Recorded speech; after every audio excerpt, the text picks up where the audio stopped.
Amanya gange ze Sempija Joseph asinga bamanyi nga Fire ndi Ssenyondo ku mwalo e Bunjakko.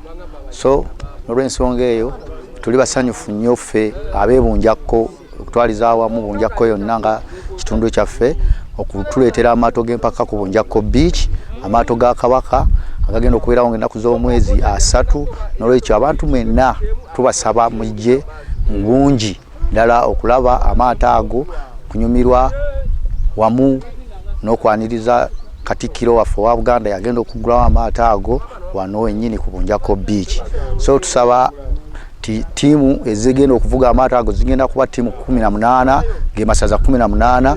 So tusaba abantu b'e Bunjakko mwenna kutwaliza awamu ekizinga kyonna wamu n'emitala Golo, Katebo, Kawumba, Buwama bonna basobole okujja tusobole okufuna ebirungi ku Bunjakko Beach. So nga ffe aba Ssenyondo tusanyuse nnyo okulaba nga Bunjakko Beach etuleetedde amaato ag'empaka okunyumirwa.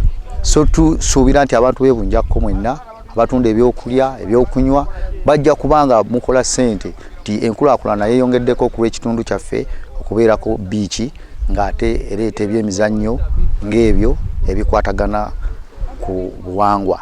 So tubasaba mwenna mubeerewo mu bungi ng'ennaku z'omwezi 3 tusobole okunyumirwa ate n'okufunamu nga ffe abantu b'e Bunjakko kutwaliza awamu e Ssenyondo.